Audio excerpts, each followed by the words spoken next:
Sup guys. Almost a year ago, I decided to create this game called Pogo Simulator. And now it has over 18 million visits and has made me a freaking Roblox millionaire. And I've gotten so many Roblox girlfriends from it. Alright, that part isn't true. But this is how a game I made in only a week turned into one of the top games on Roblox. After I spent 2 months making my first Roblox game, it failed. So I decided that I had to do something different. So I went on YouTube and I looked up the best ways to get your Roblox game popular. And after watching a few videos, I came to the conclusion that there was 3 ways to make your game popular. One was to pray, which is what I did last time and it didn't work. The second one was to advertise your game on Roblox, but I had no Robux, so I couldn't do that. And 3 was to put it on YouTube or TikTok and hope that some people watch your video and go play the game. And I'm gonna let you guys guess which one I chose. Yeah, it was number 3. So with my new idea in mind, I went and created a new Roblox game and got to work. But I still didn't have an idea for the game yet. I need to find an idea for my game. There's a shovel. There's a soccer ball. Some crutches. A pogo stick. And that's actually how I got the idea for the game. I'm not even kidding. But then I got started on the game and I'll let me from a year ago explain what I did. Okay, so first thing I did is I modeled this pogo stick in Blender. Yeah, my mic sucked, so I'm just gonna explain what I did. Okay, so the first thing I did was make a pogo stick because you need a pogo stick for a game about pogo sticks. Then I made the movement of the pogo stick more realistic so you can only move whenever you're in the air. What's all that movement back there? What's all that movement back there? Next, I made it so you can collect coins and then take the coins and convert it into power so that you can jump higher. And I don't know why I never included this in the original video, but these icons literally took me forever. Like I spent so long on them. And then I ended up making a bunch of different pogo sticks and I made this shop for them, which also took forever. But even now, I think the shop was really good. But then I started making the map and I think after a year, my building has definitely improved. Okay, it's slightly improved. But I finished the map and I added a few more things like being able to rebirth, game passes, and saving data. And then the game was ready to release. After a week, the video only had 40 views and the game had no players. I started contemplating if I should even continue making games. And I felt like all the time I spent making the game was just for nothing.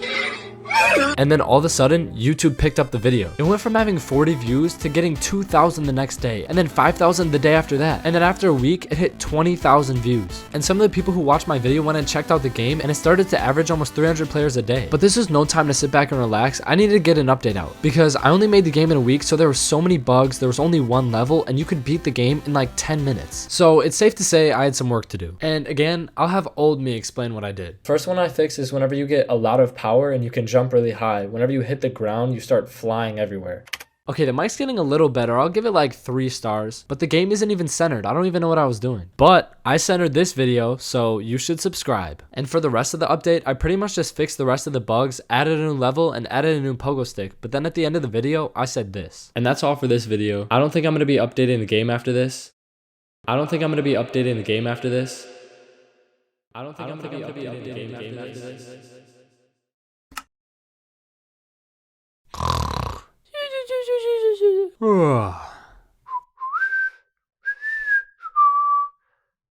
Oh, no way. Yeah, so I woke up one day and the game randomly went from 15 players to 250. But it's not like that would continue, right?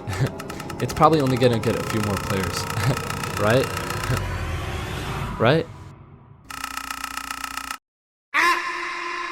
So after I made a video and said I wouldn't update the game anymore, it went from 250 players to 500 the next day, to 1,000 the next day, to 2,000 to 3,000, and all the way up to 7,000. But I don't have a screenshot of that, I just know it happened. And huge YouTubers started making videos on the game. I mean, if you look up Pogo Simulator, my video isn't even in the top 3. It's the 4th video that shows up. Pogo Simulator. Pogo Simulator. Pogo Simulator. Pogo Simulator. Pogo Stick. Pogo Stick. Pogo Stick. Pogo Stick Simulator. And a bunch of the people that saw those videos went and played my game, and it even got to the front page of the simulator tab. I spent no money on advertising, and it now had over 4 million visits. And I started getting a lot more comments about updating the game. So that's exactly what I did. And I'll have old me explain what I did.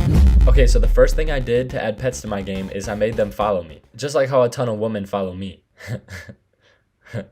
Okay, my mic's pretty good now, so I'll give it like 4 stars. I mean, it's alright, like... But this is definitely the biggest update for Pogo Simulator I've ever done. It took me like 3 weeks to finish the update, and I added a ton of stuff. The first thing I made was pets, and I pretty much stole the entire system from somebody else. Not Pet Sim though. Please do not copyright my game, Preston. Please, I'm begging you. But I customized it a lot so it would work in Pogo Simulator, so I pretty much just used inspiration.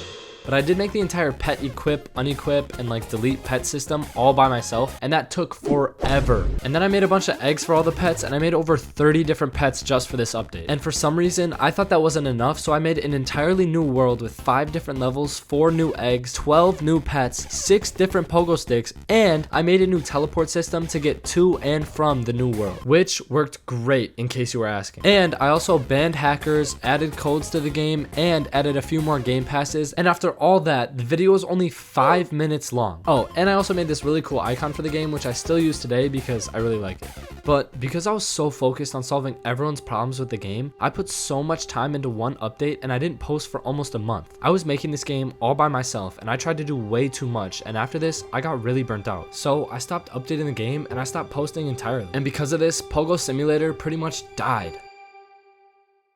Until one day I was working on a game with someone else and I came across this Trello board with a bunch of ideas I had for Pogo Simulator. And all of a sudden, I got more motivation to work on the game. I couldn't let all the time I spent on the game go to waste and let all the people who have played it down. I had to update Pogo Simulator again. So I loaded up Roblox Studio and I started to work on the 4th update for the game. And on the list of ideas I had for Pogo Simulator, there was this world called Atlantis, and I thought it would be really cool to make an underwater world. But I'll just let old me explain it. Atlantis. But it doesn't actually look like that in the game, and I still have to make it. Okay, now I at least have my new microphone, but to show me making the new world, I just had a time lapse and no one wants to watch that. So I'm just gonna tell you what I did. So it took forever, but eventually I finished the map and added a bunch of levels that the player can get to. And just like last time, I added a bunch of eggs and pets for the new world. But I really wanted to try and revive the game, so I spent 100,000 Robux on advertising the game. And it did nothing. Actually, after I sponsored the game, it had less players than it did before I sponsored it. So I pretty much just wasted a bunch of Robux for no reason, and it didn't even seem like the update did anything for the game. So I was unsuccessful in reviving Pogo Simulator and left with a feeling of failure. But, as my old sensei used to say, wait. So I waited and waited, but I started to accept that Pogo Simulator was dead. Then, out of nowhere, the game started getting traction again, and more people started to play the game. The update I made had worked, and the game was now getting over 15,000 players a day. But at this point, the only thing I can do to update the game is to add more worlds, pets, and pogo sticks. And I wanted to keep making YouTube videos, and that wouldn't be very entertaining to do the same thing every video. So, I don't think I'm going to be updating the game after this. But today, the game averages almost 200 active players, and now the game has over 18 million visits. So it's safe to say that my idea of making YouTube videos to promote your game worked. And if you guys want to try out the game, it's called Pogo Simulator, and it'll be the first link in the description. I also have a Discord too, and that'll be the second link in the description. So thank you guys for watching. I hope you liked my documentary on Pogo Simulator. And if you haven't seen his videos yet, go check out DeHappy. He made a video just like this, and I took a lot of inspiration from him. But anyways, I had a lot of fun making this video, and if you guys enjoyed, please consider subscribing and liking the video. It helps a lot.